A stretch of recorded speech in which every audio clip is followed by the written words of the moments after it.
मयि यज्ञस्तेजो दधातु मयि मेधां मयि प्रजां मयीन्द्र इन्द्रियं दधातु मयि मेधां मयि प्रजां मयि सूर्यो भाजो दधातु साज्यं त्रिवृत्ति संयुक्तं बन्धिना योजितं मया ग्रहाणमङ्गलं दीपं त्रैलोक्यतिमिरापः.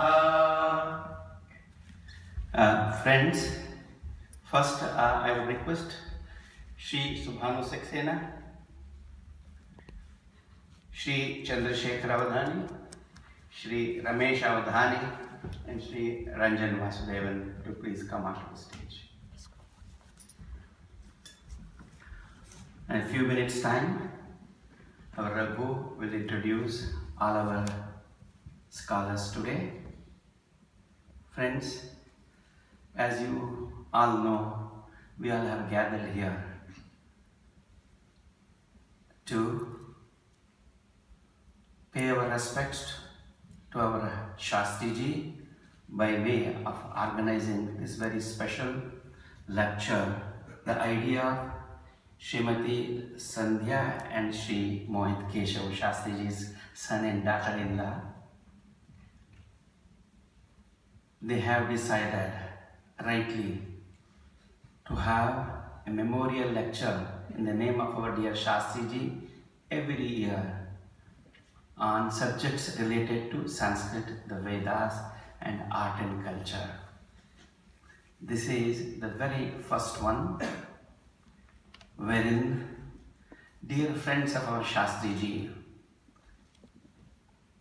whom Sastry ji knew very well and who all knew Sastry ji very well, like our dear Subhanu, my brother Shri Chandrashekhar, my brother's son, my another brother's son Shri Ramesha, and of course Ranjan. Ranjan learned Sanskrit under Sastry ji in Cambridge. Later our Raghu will introduce them all. Friends, Sastry ji came to London in the early 90s. By the time he said goodbye to this world, he had created a unique kind of feeling amongst people in this part of the world with regard to Vedas, Sanskrit, our spiritual wealth. The one who conducted innumerable number of conversational Sanskrit courses, the one who was always ready to help anybody who was interested in Sanskrit and Sanskrit literature. He ignored his own health, would visit prisons wherein people who had been kept behind bars for a very long time to help them observe some of our important festivals. He went to various parts of Europe conducting spoken Sanskrit courses and also speaking on various aspects of our art and culture, especially our philosophy, our Vedas, our Upanishads. Sastry ji came from a tiny village called Hosahalli. Hosahalli and Mattur, these two villages are known as Sanskrit villages in India, Samskrita Grama. His grandfather was a grammarian, father was a grammarian. He himself studied Sanskrit language, literature, and took his PhD in that particular subject and specialized in conducting spoken Sanskrit courses. Not only that, after coming to the West, he studied the psychology here and also the way one need to teach Sanskrit to the students in the West, and he started writing books on that. He experimented on that and finally arrived at a way of communicating to the students in this part of the world the way they would understand best. See, what we use in India is fine for people, students who are born and brought up there. But for children who are born and brought up here in this part of the world, one need to approach the teaching of Sanskrit in a different way. For that, Sastry ji was always open for good ideas. In Sanskrit, there is a beautiful statement. Yukti yuktam vacho grahyam baladapi shukadapi. If something is good, it doesn't matter who says it. Even if a parent says, one should be ready to accept that and adopt. Shastriji was such a person who always wanted new ideas to incorporate into his way of teaching if it's going to help others. He was so open, so simple, so profound. As I always used to mention, when it comes to Valmiki's composition, it's simple yet profound.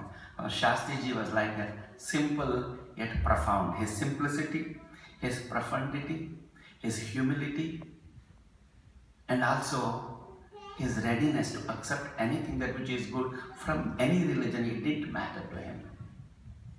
And we have lost such a unique soul, a dear friend, a philosopher, somebody who was with us, but all the time with the Supreme Spirit, someone who understood the essence of our philosophy and who was considered the finest scholar in the field of Sanskrit and Vedas in this part of the world. He left this world on 27th of January.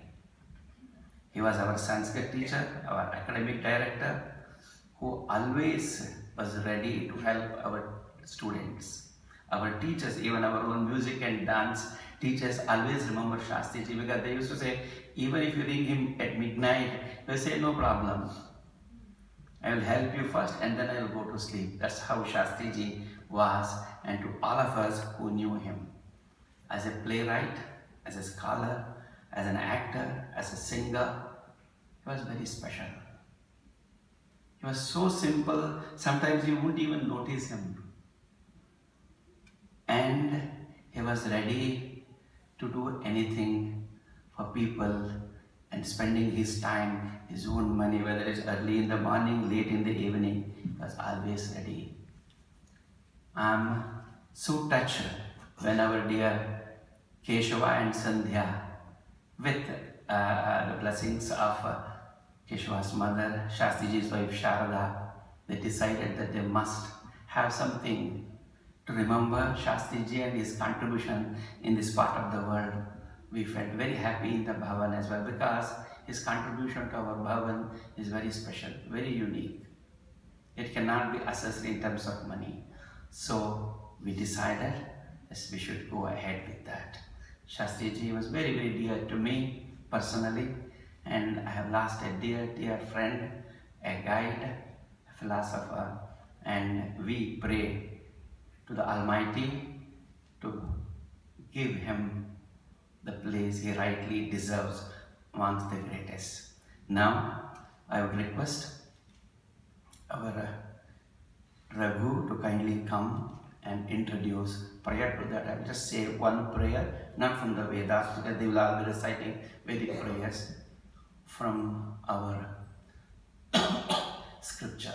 Mukam karoti vachalum pangum langhayate girim yat kripa tamaham vande Paramananda Madhavam Apadam Apahartaram Dataram Sarva Sampadam Lokabhiramam Shriramam Bhuyo Bhuyo Namameham. Over to Raghu to introduce our scholars today, and then Subhanu, our dear Subhanu, will take over and with the rest of the program. Raghu.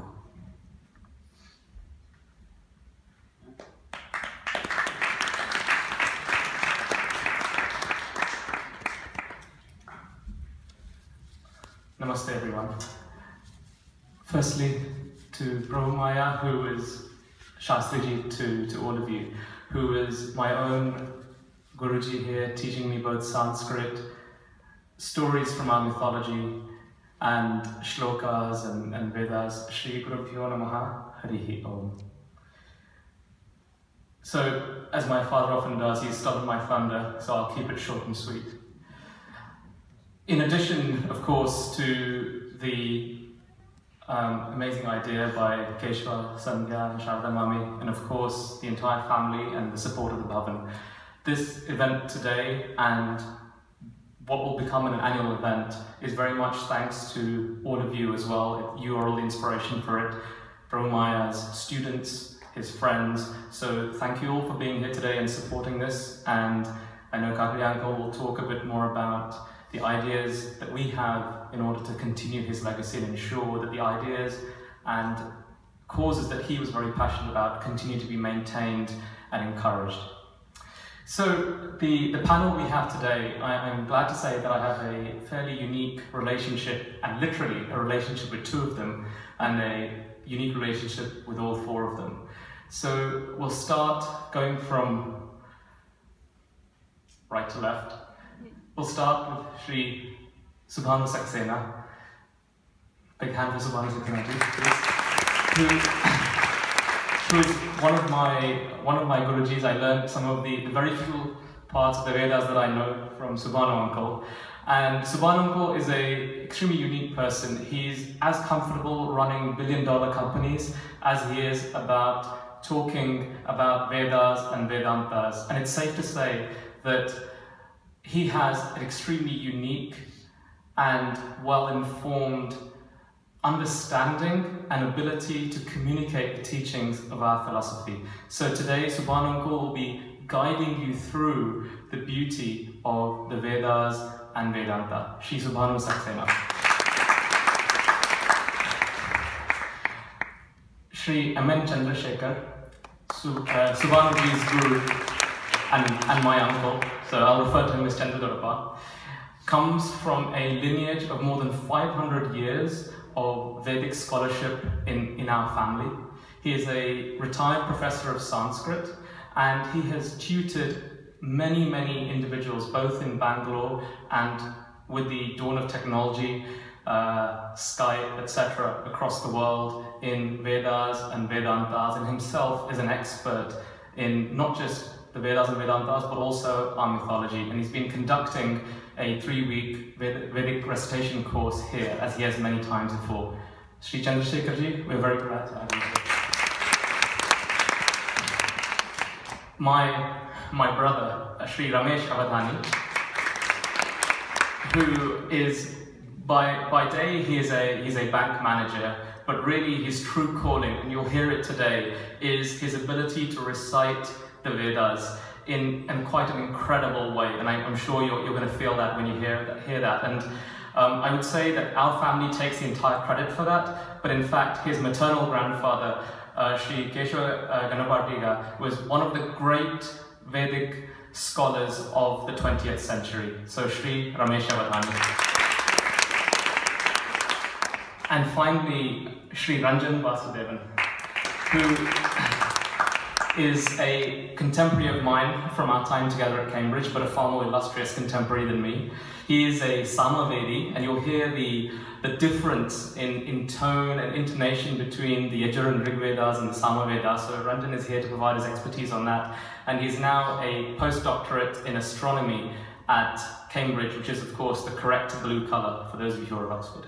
So, Subhanu, that's a little dig at you. But anyway, with that, welcome all to the inaugural Dr. Sastry Memorial event, and we're indeed very blessed to have both our esteemed panel, but all of you here today, and I hope you find the event both enjoyable, but also enriching and enlightening. Subhanu uncle in the panel, over to you. Thank you.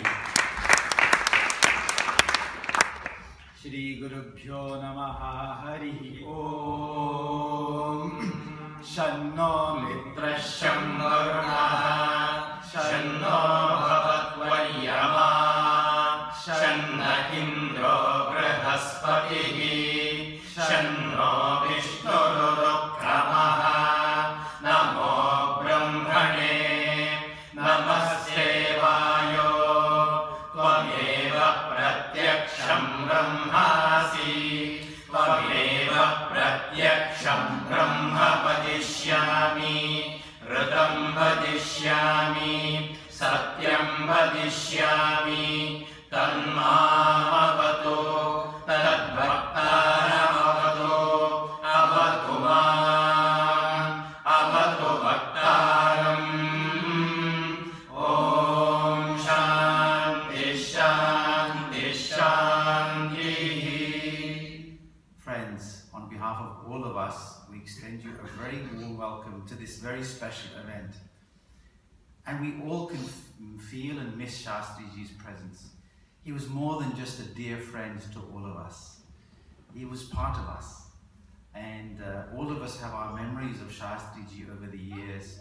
One of my earliest, Shastriji was a great composer. He composed a Sanskrit play called Saxena. And on this very stage, I don't know, 25 years ago, some long time ago, we performed its first performance in the West here in front of Pujya Shri Swami Chinmayananda.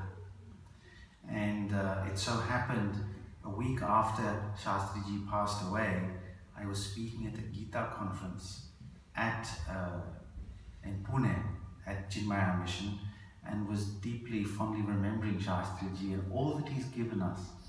Nandaji said many of the points that we all feel, and you saw in Shastriji that someone of such great wisdom is very large-hearted, very open. Knowledge brings an open mind, not a closed mind. He lived that. He was progressive. He looked for new ways of teaching. How can we bring those ancient traditions to the future, to the world around us? And not only that, with great wisdom came a great sense of humor. Those of us who remember Shastriji remember his wit. I remember once we were doing, I think, a Ganesh Puja here on this stage, and the caterers were running late. So what to do? So we said, Shastriji, please speak something. And he entertained the audience for, I think, 20 minutes with stories from the Puranas and the Upanishads, had us laughing, cheering. I don't think anyone felt hungry that day. Such was the greatness of Shastriji, that he walked with the gods and lived with men. And for us today, we actually have two very selfish reasons for being here. One is Shastriji's love of Sanskrit and Vedas was so special to him that it's only right that we're able to honor him by conducting this session today. And more than that, Keshava and Sandhya, I think when we recite Vedas, we're invoking Shastriji, and I feel he'll be with us reciting. The second reason is to open the door to all of you, an invitation to his legacy. So he wanted the world to know and love Sanskrit, to know and love the Vedas. And we've been running here for 3 weeks, courses in Vedic chanting. And we have this simple hope that if from today we can inspire some of you to continue or take up study of Sanskrit or the Vedas, then Shastriji's legacy is more than fulfilled. And how do we start something? Well, we say in our tradition, to start something well, to end it well, you have to start it well. We remember Lord Ganesha. And the Vedic students of the last 3 weeks have been learning the Ganapati Upanishad, the hymn to Ganesha. So we'd like to invite them on the stage now. And before we go into the main session, you'll all remember Lord Ganesha and recite Ganapati Atharvashirsha.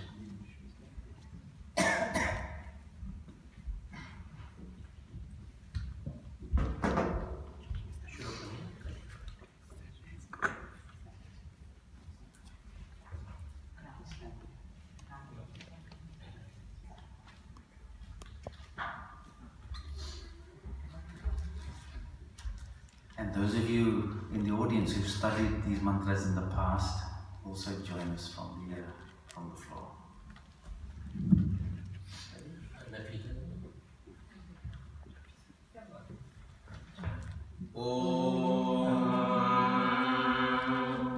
Lam Namaste Ganapataye Tvameva Pratyaksham Tattvamasi Tvameva Kevalam Kartasi Tvameva Kevalam Bhartasi Tvameva Kevalam Bhartasi Tvameva Sarvam Kalvidam Brahmasi Tvam Sakshat Atmasi Nityam Pratam Vashmi, Satyam Vashmi, Avatvam Mam, Avavataram, Avashrotaram, Avadhataram.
सर्वं जगदिदं त्वयि प्रत्येति त्वं भूमिरापो नलो निलो नभः त्वं चत्वारि वाक्पदानि त्वं गुणत्रयातीतः त्वम् अवस्थात्रयातीतः त्वं देहत्रयातीतः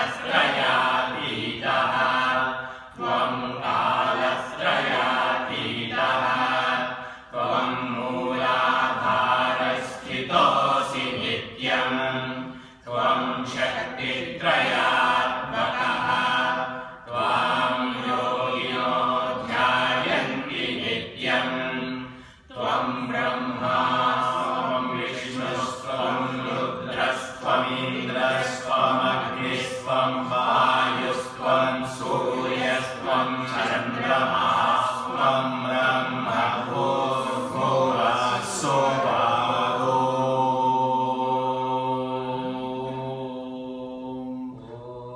शान्ति शान्ति शान्ति.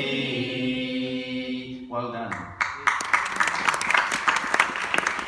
So you can see in 3 weeks you can learn one of the most important mantras that we have. This hymn, we'll explain a little bit later, is an Upanishad attached to the Atharva Veda. And through the worship of Ganesha, memorizing Ganesha and remembering him, we find ourselves, we find our true self through the mantras and through remembering Ganesha.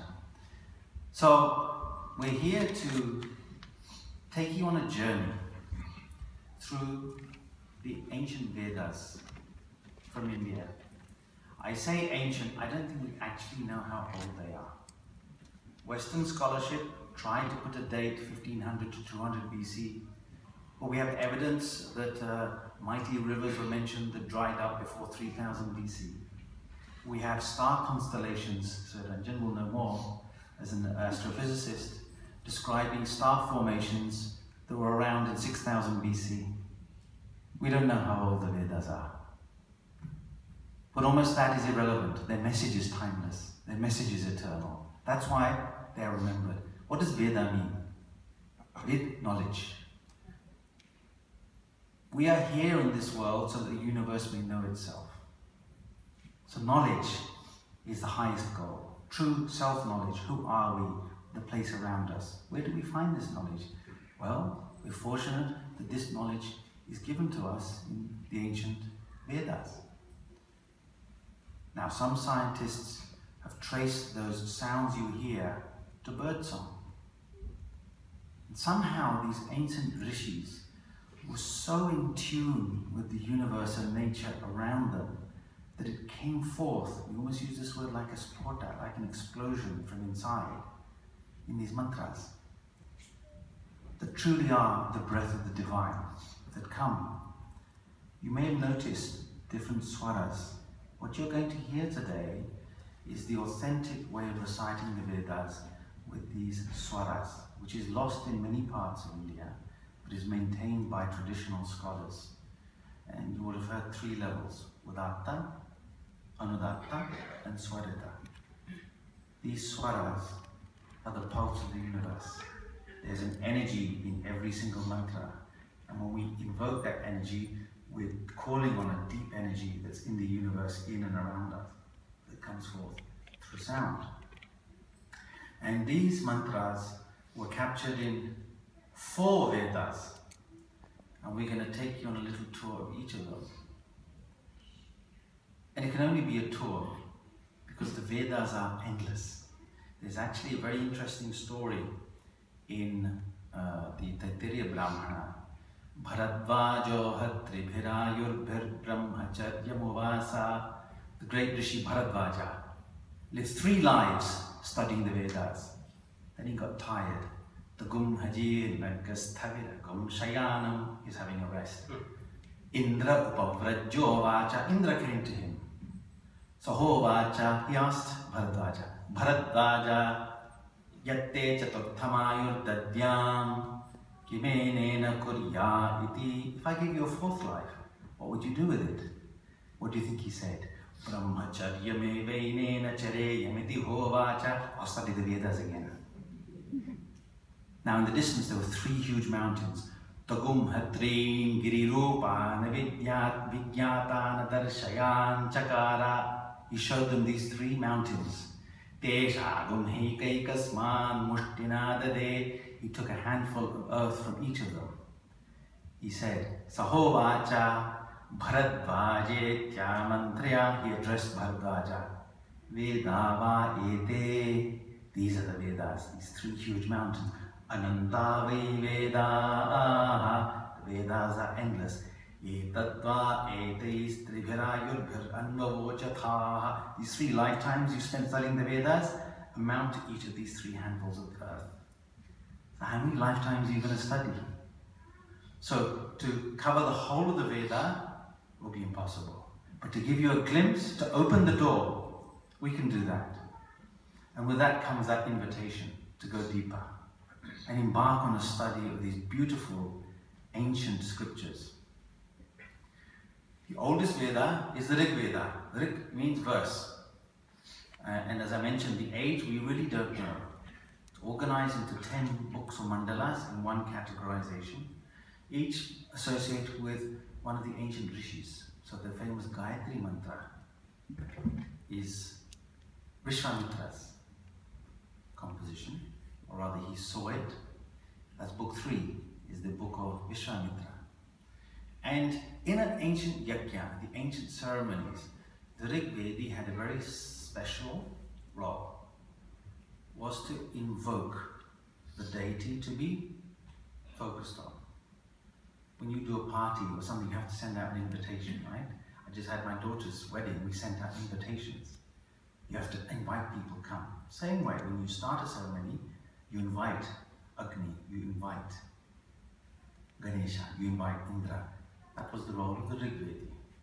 And the very first mantra of the Rig Veda is invoking Agni. We do all of our ceremonies in front of fire. Fire is light. Light is knowledge. It destroys darkness. So every mantra is there to bring us closer to the light, closer to knowledge. So this is how the first mantra sounds. Om Agni Purohitam Yasya Deva Mrityam Otaram Ratnadhatamam. The mantra goes on. Agnif Purve Bhrishi Bhiridyo Nutanai Ruta Sadevang Eha Vakshati. Each mantra is inviting Agni to come and be present with us. Shri Ramesha will now recite another Rig Veda mantra, similarly with the spirit of invoking. Om Atuna Indrakshumantam Chitrangrabham Sangrabhaya Mahahasti Dakshinena Vidmahitva Atuvidurmim Tuvideshnam Tuvimakham Tuvimatramavobhihi Nahitva Ashura Devanamatta So Itsantam Harihi Om. Indra was being invoked. Indra and Agni are the deities that we find most mentioned in the Rig Veda. In later tradition, you see Vishnu and Shiva more. But equally there's a mantra in the Rig Veda, Ekam Sat Vipraha Bahudha Vadanti, that one truth, the wise men called by many names. The rishis were on that search for unity amongst the diversity and multiplicity of the universe. And behind the veil of name and form, they found one constant. They found one unifying truth that the Upanishads call Brahman, the supreme consciousness energy that are all of us. And therefore you find in the Rig Veda mantras that seem to praise one deity over another, but they're all calling to the same deeper truth of the universe. And the greatest prayers in the Rig Veda are those of coming together, of harmony, of unity and diversity. And the fabulous final mantra, the Rig Veda, is that prayer, come together, speak together, let our minds be one together, as the ancient devas were one with each other. Let our cause be one, let our purpose be one, let our offering be one, let our minds and hearts be one, so we may live as one. I think this is one of the most relevant mantras for the world today. There's so many forces to divide, but love can unite. And these powerful mantras had the power to unite and bring peoples together. So this is the final hymn of the Rig Veda. Om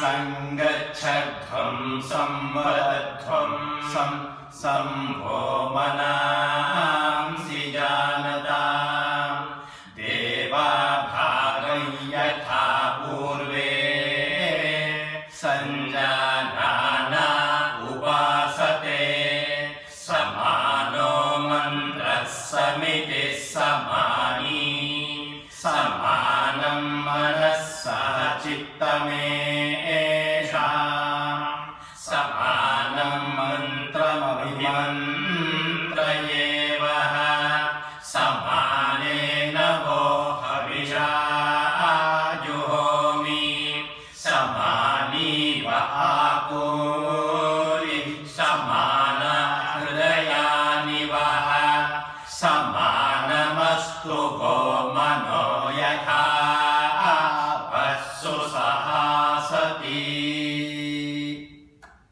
That wonderful prayer of coming. So you can imagine when you recite the Veda mantras, where does distinction come? Where does division come? It evaporates with the mantra. Which is why we encourage study of these ancient powerful hymns. It's very relevant for giving the right energy in the world today. So the second Veda is Sama Veda. And you know what Sama means? Song. So once you've invoked the Deva in Rig Veda, you praise them, stotra. You're delighted when a guest comes. The first thing you say, please come. How beautiful you look. You come a long way. It's so lovely to see you. You praise them. We praise through song. And Sama Veda is the most ancient music that we have. We're very lucky to have a Samavedi with us, Ranjan Vasudevan, and he will give 3 simple examples of how Sama Veda is recited. Before we start, I wanted him to explain a little bit the difference in the swaras you're going to hear. You know, we have 3, but this is song. So Ranjan, just say a couple of words about the So, as Subhanuji alluded to, the Sama Veda has a very special place when considering the 4 Vedas. In the Bhagavad Gita, Krishna himself says, Vedanam Samavedosmi. And this isn't to say that the Sama Veda is better. What this means is, of the 4 Vedas, I am Sama Veda. And this is in the long litany of superlatives, where Krishna describes, of all the best things, I am the best possible thing. And what this is meant to illustrate is that Samaveda has a unique power to please the deities. Also, it was believed in the context of performing yajna. More generally, as Subhanu-ji alluded to, the Samaveda is sung in a way that is different from the other 3 Vedas.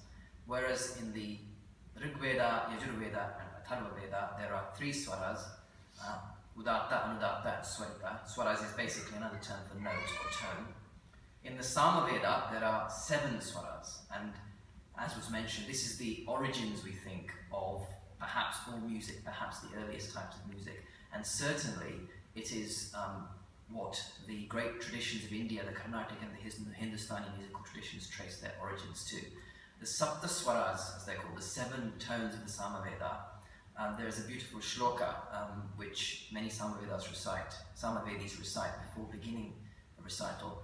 Sapta Swaraihi Samastanyo Jagadeta Characharam Sanjeevayati Vishwatma Same Vishnu Prasidatu. And even though, as mentioned before, I was a student of Sastry, just to avoid any mistakes, I'll ask Subhanuji to give a concise. So these 7 notes through these 7 notes, the whole world is enveloped, infused, literally, that in this Jagat Characharam, which moves, which doesn't move. There's an innate energy, vibration in the universe. In the Brahma Sutra it says Kampanat, that vibrating nature, and these are encompassed in the 7 swaras. They come from Lord Vishnu, and by reciting, may Lord Vishnu come and be present with us through the recitation. So the 7 swaras in the Samaveda are quite different to the swaras that we know of in music. In music, many of you who are students of music may know Sa Re Ga Ma Pa Da Ni Sa. In the Samaveda, they're called Prathama, Dvitiya, Tritiya, Chaturtha, Panchama, Mandra, Adhiswarya. And these are very different in that they don't correspond to a same note. They're not like A, B, C, D in the Western school, C, D, E. They more correspond to movements or melodic fragments. And these are displayed by means of hand gestures as well. These serve as a memory aid to remember how the mantras are meant to be recited. So to illustrate this, what we were going to begin with is the Gayatri mantra. So I think you all know the Gayatri mantra. Listen what it sounds like in normal swara. Om Bhur Bhuvas Suvaha Om Tat Savitur Varenyam Bhargo Devasya Dhimani Dhiyo Yo Nah Prachodayat. Now here, Gayatri Saman. Om Tat Savitur Varenyam Bhargo Devasya Dhimahi Dhiyo Yo Nah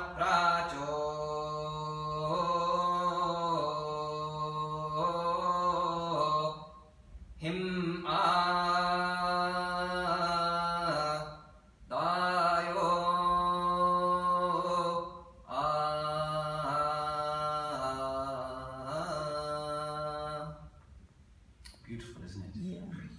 And through that, they're adding a level of bhakti, of praise, love in the chanting. There's another lovely Saman, Sabhavandana. We're here gathered today to welcome and honor you all. So the mantra in normal mantra style sounds like this. Sadasaspati madbhutam priyamindrasya kamyam sanim medhamaya sisham. Now here the sama. Before I begin the recital, I want to ask you to notice one feature of Samaveda, which is the insertion of syllables which apparently have no meaning. These are called stobhas.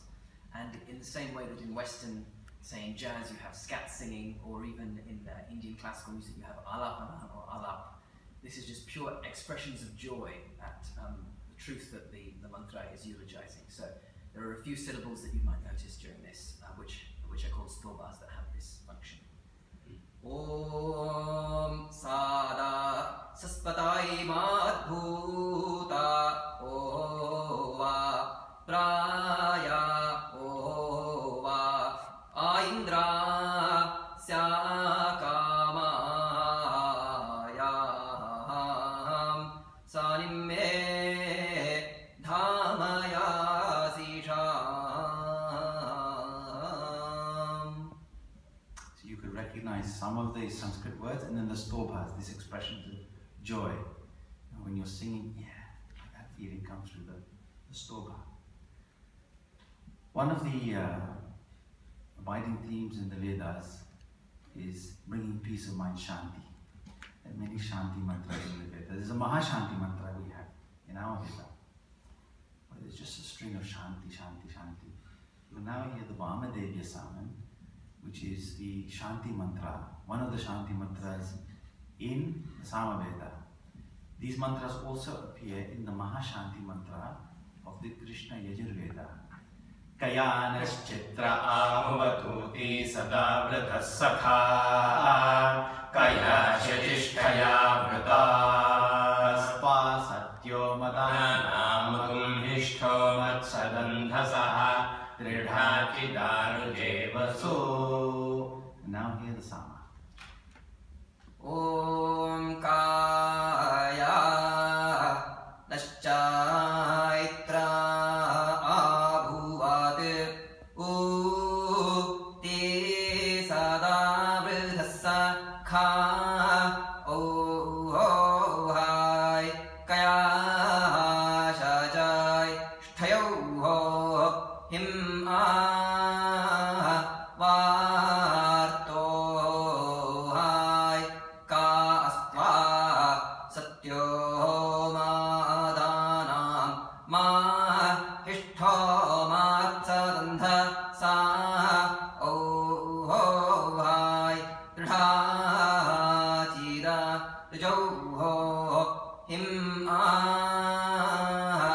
Vaso Hai Abhi Shuna Sakhinam Vita Jaraitru Nam Oh Hai Shatam Bhava Syo Him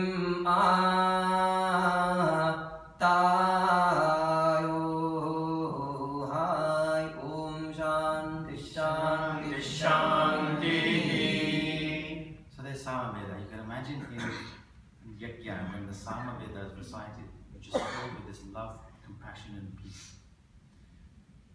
So two Vedas, Rig Veda, Samaveda.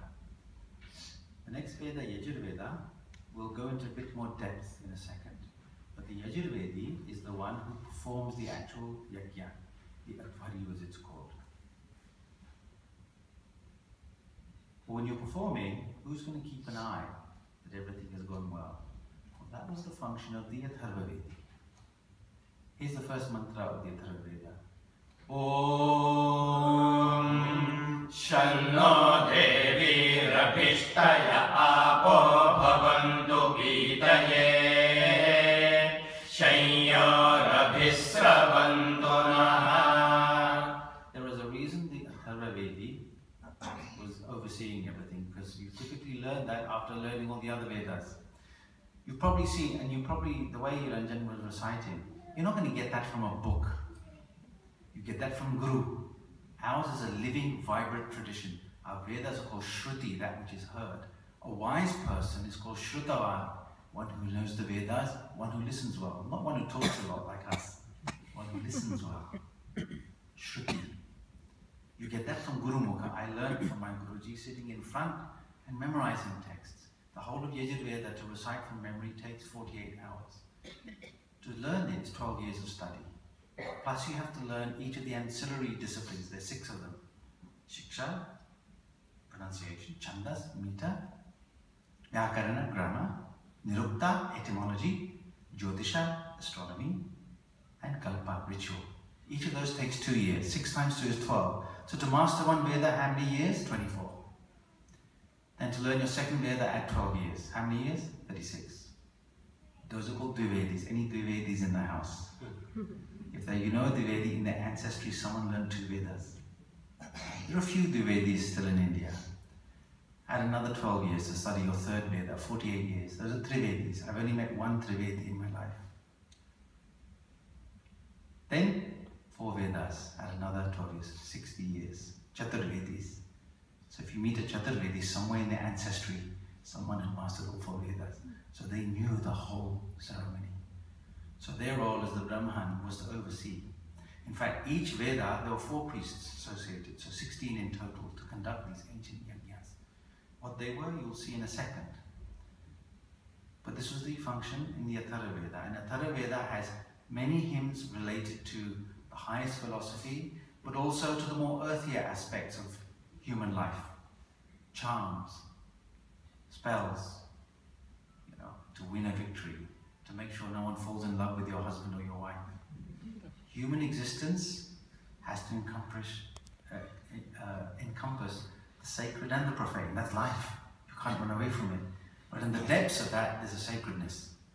Which is why even in the Rudra mantra, the cutthroat, the thief, Nattancharadbhyaha Namaha, the one who wanders in the night, Namaha, because even the divine spark is there. This is the unifying vision of the Vedas. You must see the sacred is all around you. You must touch it. You must take it out and let that energy prevail over more negative energies. So the Atharvaveda captured some of those kinds of mantras also. But coming back now to the Yajurveda.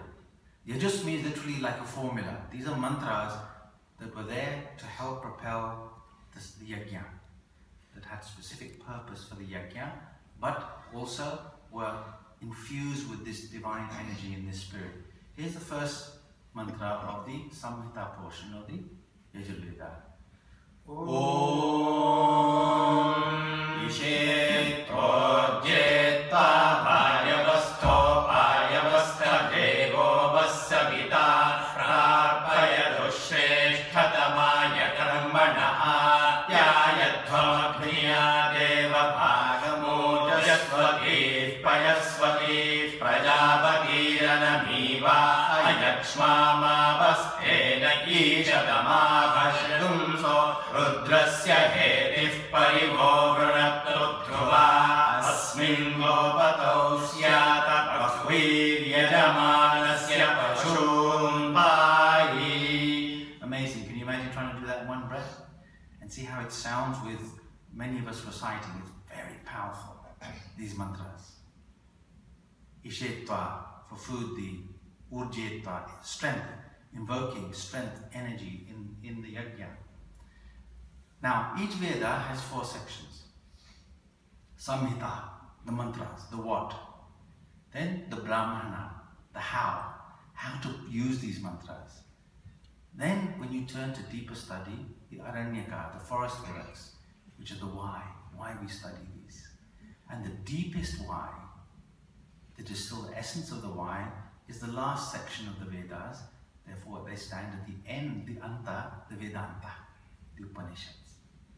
We want to take you through a journey through each of those sections using the Yajurveda as our guide. Now, you may also be wondering, how do we know that these mantras, the way these guys are reciting, as were recited 5,000 years ago? Well, there were very specific techniques that we learn to ensure what we recite is correct and perfect to be passed onwards. Many times I've met Vedic scholars who I've never met before. And when we recite to the last swara will be identical. How can that be? Well, there's certain methods of learning and reciting the mantras that help you really deepen your grasp of the mantras. What you just heard was what's called Samhita Patha. Well, you just, the normal word order. 1, 2, 3, 4, 5, 6. There's one called Pada Patha. First word, second word, third word, fourth word, fifth word. You break it up. By the way, when you break these mantras, the swaras change according to rules that you find in the ancient texts. Then there's a way of reciting called Krama Patha, literally step by step. It's a very graceful, very grand way, and often on special occasions, Krama Patha may be invoked. So we're going to take a mantra for Agne Tejasvin and just illustrate this way of reciting Krama Patha, the word order. First word, second word, third word, fourth word, fifth word. So here's Krama Patha. Om Agne Tejasvin Tejasvin Tejasvi Tejasvi Tvam Tvam Deveshu Deveshu Bhuyah Bhuyas Tejasvantam Tejasvantam Mam Ayushmantam Ayushmantam Vajjasvantam Vajjasvantam Manusyeshu. Here's another example. Santva Sincham, Suviryayatva is the mantra. Okay? Om Suviryayatva Suviryayeti Suviryaya Tva Grinhami Suprajastvaya Suprajastvayatva Suprajastvayeti Suprajastvaya. You may have noticed when we do that, Suviryayatva, suviryayeti, suviryaya. So that when you recite it, you know exactly how the words are broken. So think of that precision. But that's not all. There are 6 different ways of reciting. Mala, Shikha, Rekha. There's one called Jata. So if you take this Rig Veda, the word order 1, 2, 2, 1, 1, 2, 2, 3, 3, 2, 2, 3. So the mantra, Devim Vacha Majanayanta Devastam Vishwarupa Pashavo Badanti Sano Mandre Shamur Janduhana Dhenurva Kasmanu Pasashtuteito in Jata. Devim Vacham Vacham Devim Vacham Vacham Ajanayanta Vacham Vacham Ajanayanta Deva Ajanayanta Deva, and so on. But there's an even more complex way of reciting. It's called Ghana. Thick, dense. And here, I tell you, once you learn Ghana Pata, you'll never get the mantra wrong. Because here's the word order. Just follow this. 1, 2, 2, 1, 1, 2, 3, 3, 2, 1, 1, 2, 3. 2, 3, 3, 2, 2, 3, 4, 4, 3, 2, 2, 3, 4. 3, 4, 4, 3, 3, 4, 5, 5, 4, 3, 3, 4, 5. Do you get that? So the mantra we just did, Suviryayatva. Now follow this in Ghana Pata. Om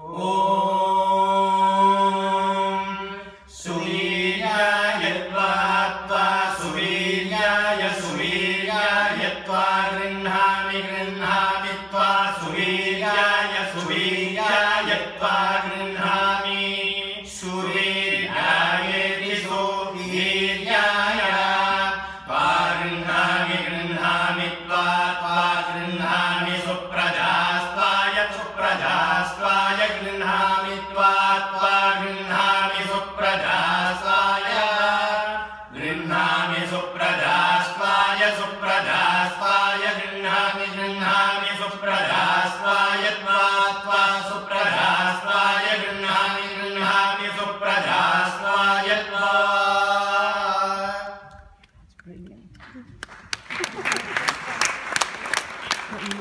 Now think of the energy that invokes. There's probably only 200 Ganapatis in India who can recite the whole of their Veda in this style. You see how much we've lost. Samaveda used to be 1,000 shakhas. There may be 4 left. Yajurveda, there were many shakhas, all gone. There used to be over 1,000 Upanishads. There are only 100 left. So we're fighting a losing battle against history. But this century, there has been an awakening and a realization that we could lose this forever. Hence, there have been major efforts done to preserve and propagate and promote the Vedas.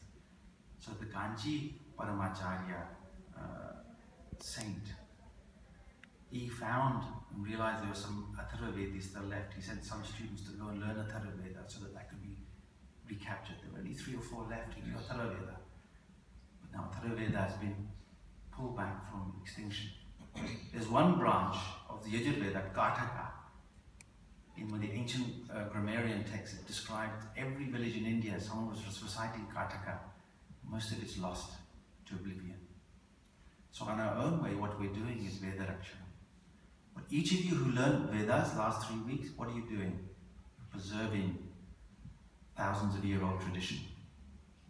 It's not a small task, but it's a sacred task.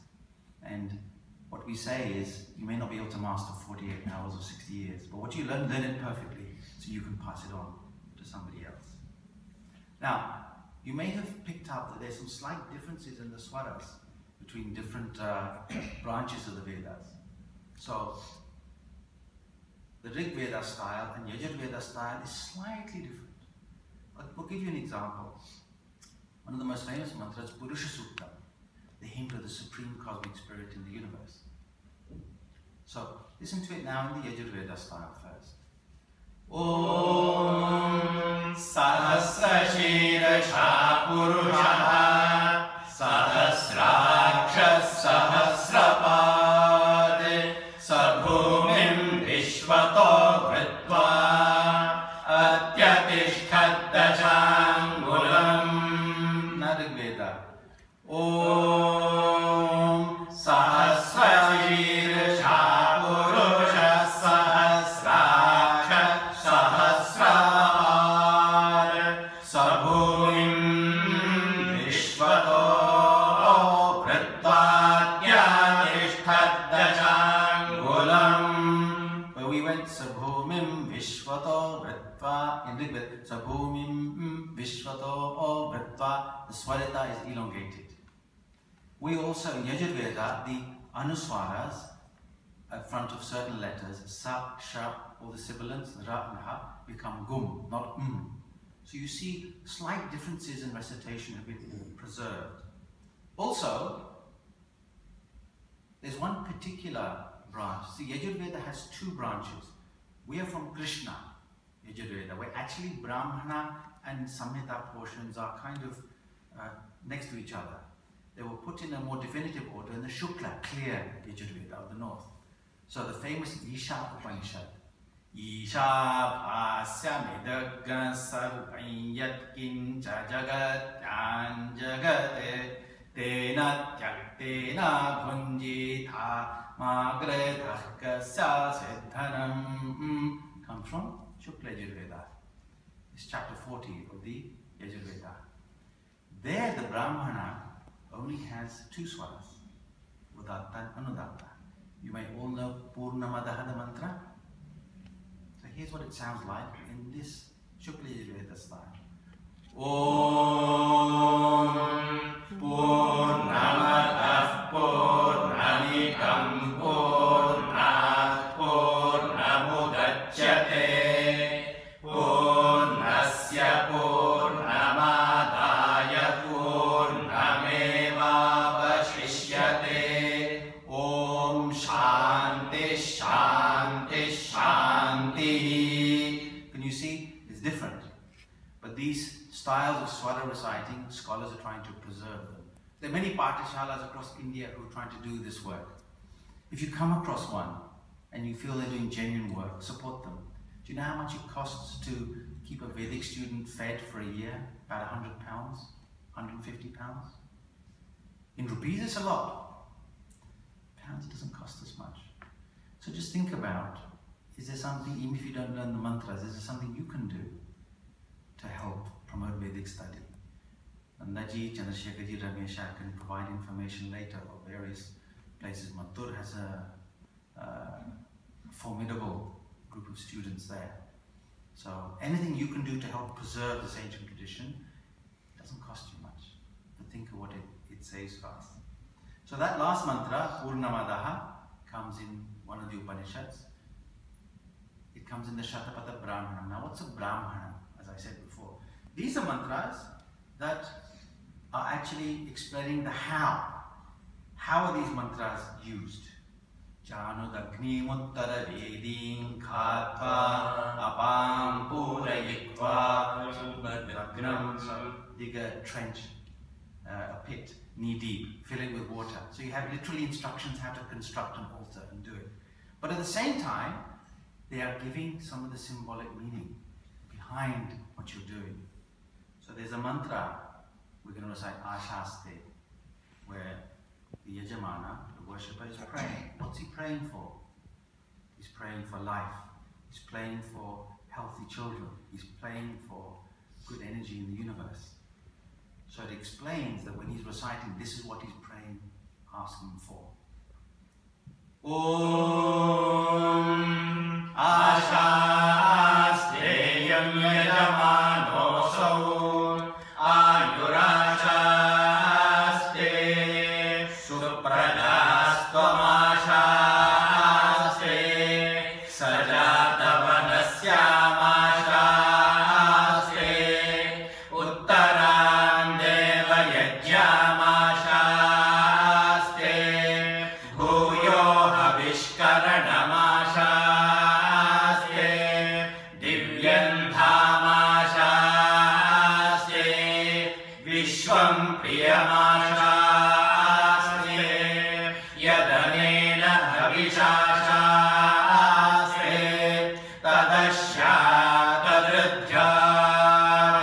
तदस्मै देवारासन्तान्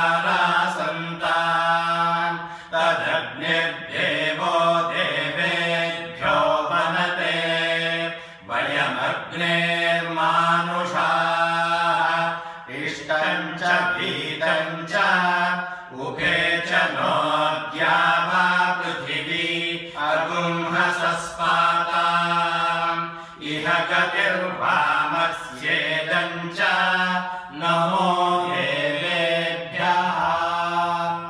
So there's a misconception in many circles that this ritualistic portion is a very external kind of dry ritual. The idea of external yajna is to make it an internal yajna. So the symbolism becomes very important. So there's a very beautiful mantra. In some of the yajnas you call on the devas. Like a child, if you have to call them 10 times before they come, then you have a certain love for them. If they come in only 7 times calling, well, they're very close to you. If they come even quicker after only having to call them 4 times, then you feel really close to them. If they come straight away, you feel very close to them. Similarly, at one calling, Deva, please come to us.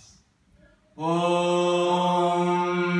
Brahma Atman Vadasrijata Tadagamayata Samatmana Padyeyeti Atmanatman Nityamantrayata Tasmai Dashamagam Bhutah Pratyashrunote Sadashahuto Bhavate Dashahuto Havaina Maishaha Tamba Etam Dashahutagum Santam Dashahotetya Chakshate Parokshena Paroksha Priya Ilahi Deva. And just the sound of them, fantastic. So who says this is dry? It's dry when you read it, not when you live it. It's a difference. So not only what is happening in these mantras, why are they giving you the symbolism? These are the earliest exercises in mindfulness. It's very popular these days to talk about mindfulness training, the modern word for meditation. In life we say you have to show up. In relationships you have to show up. You have to be present in everything you do. That's what meaning mindful.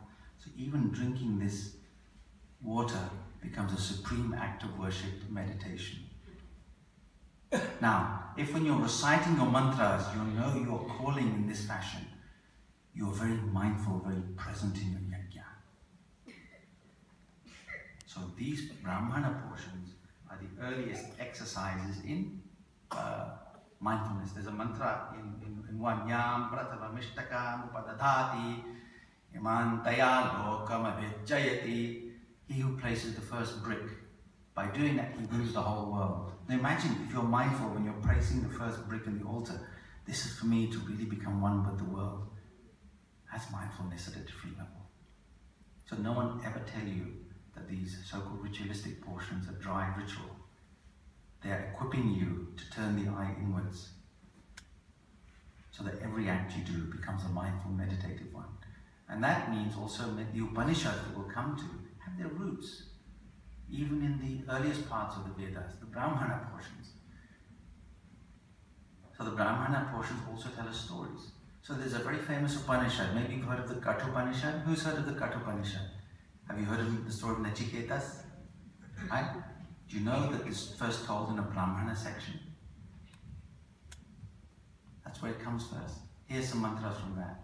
Om Ushana Vaivajashavasa Sarva Veda Sandado Tasya Nachiketa Nama Putra Asa Tagum Hakumararum Santam Dakshina Suniyamana Sushadha Vivesha Sahovacha Tatakasmai Manda Asya Siti Vidiyam Tritiyam Tagum Haparita Uvacha Mrityave Tvadadami. If you go and look in the Kathopanishad, many of those mantras mantras you'll recognize. So the story is told there. And there the actual Nachiketa Agni is described in much detail. So let no one tell you the Upanishads are different from the early parts of the Vedas. They're all Vedic. That's why it's one tradition for all of us to follow. So the Brahmanas give us the how. The Aranyakas give us the deeper how, the why. And as I mentioned, the journey of the Vedas is one from the external to the internal. You can search for the answers outside, and sciences will help you find many answers around you. But there's a great truth in the Vedas, that all the answers to the universe are here. They've always been there. They've been you. You've just been looking in the wrong place. So the Vedas are teaching us to turn the eye within. We will recite a beautiful Araneka portion at the end, Mantra Pushpam, which again ostensibly is in the middle of a ritualistic section. But it talks about how everything is a reflection of Brahman, like a lotus on water, like wind blowing as ripples across a river, like a tapasvi meditating on the side of a riverbank, like a moon reflecting in water like a lotus. These are not dry mantras. We'll recite that Araneka portion at the end. And it all leads up to the wonderful Upanishad. Upanishad, sitting close to. Our ancient way of teaching was not in large, huge 5,000 lectures. It was a very intimate teaching. I still remember sitting in Mattur village on the banks of the river under a peepal tree studying Brahma Sutra. In small groups, asking questions of the teachers. That's how we learn and study. So this highest learning is a very intimate learning, very sacred learning. Hence Upanishad, sitting close, where the highest teachings are given. But also very practical teachings. So the final teaching of a student, they complete their study. Remember I told you this 24 years, right? There's a graduation address where the guru gives some lessons for life. And sometimes at the university graduation ceremonies, they will recite this. What does he say in that? Well, having taught the Vedas, he says to the student, speak the truth. Always follow the right path. Don't neglect your studies. Having given your guru whatever gift you think is appropriate, continue your lineage so you can take this knowledge further. Do not turn away from truth. Do not turn away from right conduct. Do not turn away from the welfare of everyone around you. Treat your mother as a god. Let your father be a god unto you. Let your teacher be a god unto you. Let guests be a god unto you. Atithi Devo Bhava comes here. Live a life of giving, not taking. Give with Shraddha, faith. Give with humility. Give in plenty. Give with fear that you may never give again. These are lessons for the ages. And here you'll hear those in these beautiful mantras. Om Vedamanuchyacharyon Devasina Manushasti Satyam Vada Dhammanjala Swadhyayanma Pramada Acharyaya Priyandhanamahritya Prajatandum Abhyavachetsi Satyana Pramaditavayam Dharmana Pramaditavayam Kushalana Pramaditavayam Bhutyayna Pramaditavayam Swadhyaya Pravachanabhyana Pramaditavayam Devapitrayabhyana Pramaditavayam Matradevo Bhava Pitradevo Bhava Acharya Devo Bhava Atithi Devo Bhava Yanyanavadyani Kammani Tani Sevitavyaani No Hitarani Yanyasmakam Sujaritani Tani Tvayo Asyani No Hitarani Yeke Jasmachreya Kumso Brahmana Te श्वसितव्यम् श्रद्धया ध्येयम् अश्रद्धया ध्येयम् श्रिया ध्येयम् ह्रिया ध्येयम् धिया ध्येयम् संविदा ध्येयम् अथ यदि ते कर्म विचिकित्सा वा वृत्तविचिकित्सा वा स्यात् ये तत्र ब्राह्मणाः सम्मर्षिणः युक्ताः अलोक्षा धर्मकामास्योः यथा ते तत्र वर्तेरन् तथा तत्र वर्तेथाः अनाद्याचारेषु ये तत्र ब्राह्मणाः सम्मर्षिणः युक्ताः अलोक्षा धर्मकामास्योः यथा देवेषु वर्तेरन् तथा तेषु वर्तेथाः एष आदेशः एष उपदेशः एषा वेदोपनिषत् एतदनुशासनम् एवमुपासितव्यम् एवमुचैतदुपास्यम्. So if the student has gotten this instruction, he'll follow the right path in life. But what's that highest teaching? In this supposed diversity around, there is a unity of his existence. If you look for the answers outside, it somehow divides. There's a subject, there's an object, there's things different from each other. We see Veda. When we look inside, we just see oneness. And this is given again in every Upanishad. That which is in the sun is the same as in us, is one. And we must know it as one. And then these beautiful mantras at the end of the Upanishad, where it gives this truth and describes a jnani who's had this knowledge, swimming in that ocean in oneness, or almost wanting to come out of it. And the sama comes again. The song comes. It's that highest expression of bliss and joy. Om Sayaschayam Purushe Yaschasavaditye Sayetaha Sayayevam Vit Asman Loka Vetya Yetamannayamaatmanamupasangramya Yetam Pranamayamatmanamupasangramya Yetam Manomayamatmanamupasangramya Yetam Vijnanamayamaatmanamupasangramya Yetam Anandamayamatmanamupasangramya Iman Lokan Kamani Kamarohyanu Sancharan Etat Samagayan Nasye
Sahavijam Karavavai Tejasvina अवधीतमस्तु मा विद्विषावहै।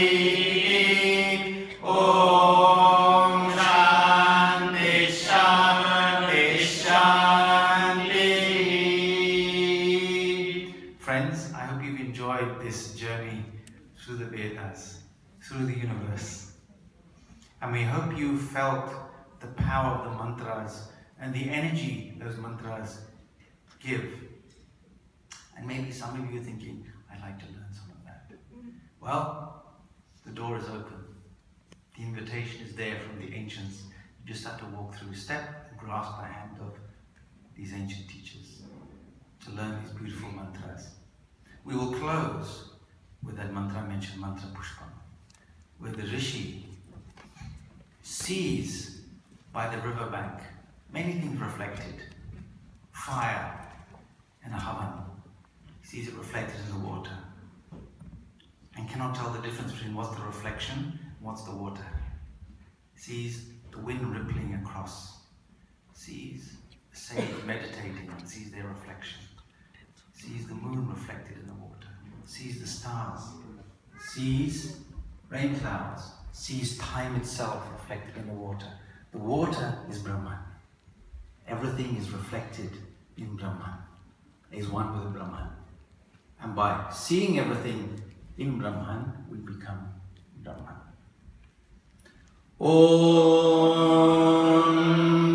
Yopam Pushpam Veda Pushpavan Prajavan Pashuman Bhavati Chandramava Apam Pushpam Pushpavan Prajavan Pashuman Bhavati Ya evam Veda Yopamayatana Veda Ayatanavan Bhavati Agnirva Apamayatanam Ayatanavan Bhavati Yo Agneyatanam Veda Ayatanavan Bhavati Apova Agneyatanam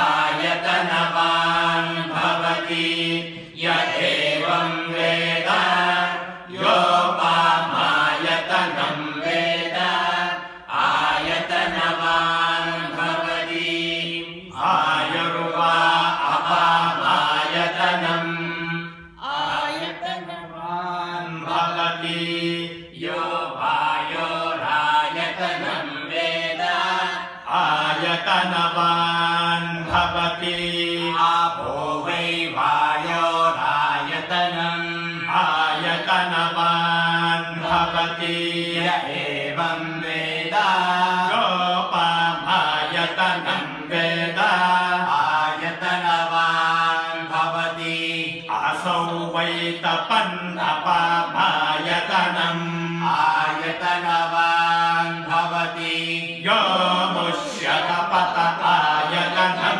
Veda Ayatanavan Bhavati Apova Amushyatapata Ayatanam Ayatanavan Bhavati Ya evam Veda Yopamayatanam Veda Ayatanavan Bhavati Chandramava Apamayatanam Ayatanavan Bhavati Yaschandramasa Ayatanam Veda Ayatanavan Bhavati Apo Vai Chandramasa Ayatanam Ayatanavan Bhavati Ya evam Veda Yopamayatana Veda Ayatanavan Bhavati Nakshatrani Va Apamayatanam Ayatanavan Bhavati Yo Nakshatranam Ayatanam Veda Ayatanavan Bhavati Apo Vai Nakshatranam Ayatanam Ayatanavan Bhavati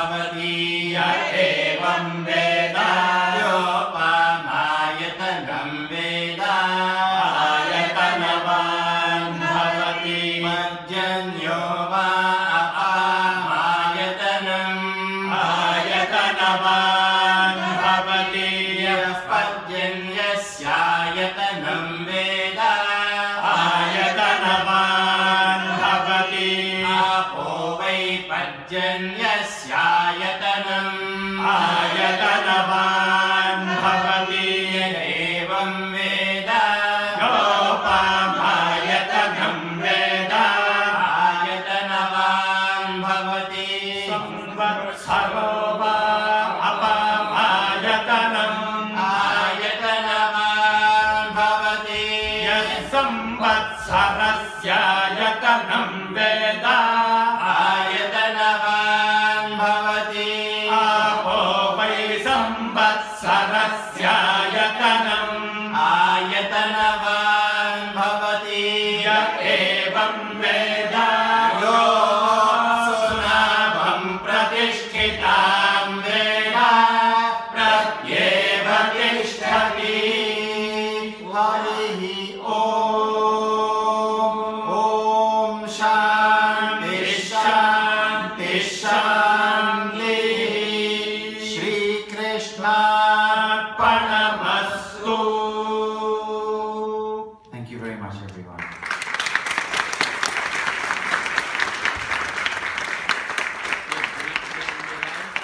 Shishyadichet Parajaya. We have accepted out of affection a defeat from a student.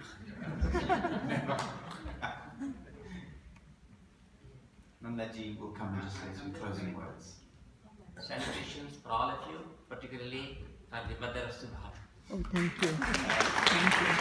Before I request Sri Rajkakriyaji, a dear friend of our Sastry ji and family and of the Bhavan, I would like to just thank all our friends here, Subhanu ji, Chandrashekhar ji, Ramesh ji, and also Ranjan. In the Bhagavad Gita, there's a beautiful verse. Yajnarthat karmanonyatra lokoyam karma bandhana tadartham karma kaunteya mukta sangha samachara. If we are able to convert every action of ours into yajna, that's when we are liberated here and now. Krishna says, "Oh Arjuna, try and convert every action of yours into yajna." That's what our Shastriji wanted to do throughout his life.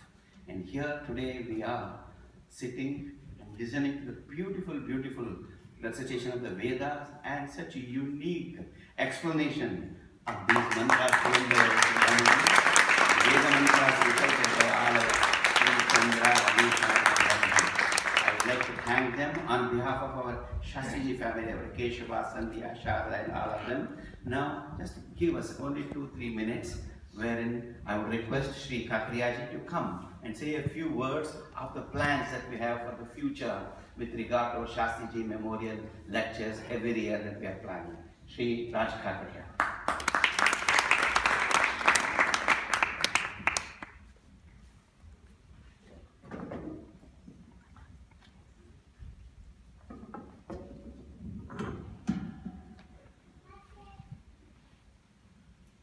Namaste to all friends. Namaste. We're meeting here today, which is almost 6 months after a very noble soul departed from its earth for its final resting place. I refer, of course, to our dear Shastriji and find it impossible to think that so much time has passed since that momentous event. All of us gathered here today are like-minded friends whose lives have been touched to a greater or less extent by Shastriji. We all miss him, and we go on missing him always. It was always such a great joy and enlightening experience to be in his presence that one simply forgot that this very knowledgeable and loving person was giving us more and more of him. The close family had been left devastated, especially after the double tragedy of losing Shastriji's father as well. I can offer very little solace except to shower them with all our love and some lame words that time will heal the enormous wound. Today's Dr. Sastry Memorial Lecture is a most appropriate evidence of him being instrumental in bringing Sanskrit and the Vedas and other related topics into our lives. And so I come to the important reason why I'm standing here before you. Not only to express my grief, but also to remind you all of what I expressed at the memorial meeting in February. I had said that it was my expressed desire that all well-wishers might like to create a lasting memorial to our dear Shastriji. He has given us so much in his lifetime that nothing we do now will ever be able to repay our debt to him. This day should be celebrated as an annual Shastri Memorial Day and be continued as long it is in the power of all us well-wishers gathered here and everyone else. Many well-wishers have agreed with this sentiment and agreed to participate. But the businessman in me, albeit retired now, and especially being a Gujarati, I said to myself aloud, it all costs money. I am personally making a start by now presenting my check for my modest contribution to achieve this noble objective, and urge you to follow Sri Krishna's advice in the 9th chapter, 26th sloka. And I apologize in advance to all these learned people if I mispronounce any Sanskrit words. Patram pushpam phalam toyam yome bhaktva prayachati tadaham bhakti upartham asnami prayatatmana. And now I'm going to insult all the scholars here with a simple translation. If one offers me, that is Sri Krishna, with love and devotion, a leaf, a flower, fruit or water, I will accept it. In the same spirit, the small group of well-wishers and students who have undertaken this project in hand will accept any gift of money from you. I would explain here that this project will be operated under the umbrella of the Bhavan, and all donations will qualify for gift aid under the UK tax laws, and the donors will receive appropriate relief in their tax affairs. Those of you who may wish to make annual gifts, however small, may do so in that manner as well. There will be some volunteers at the side after I have spoken to take gifts from you or pledges from you, so please give them your name and email address and the amount you pledge. After I have finished speaking, there will be some snacks in the Hathi Hall. Please, all of you, accept it as prasadam on behalf of the Shastri family. Thank you for your patience.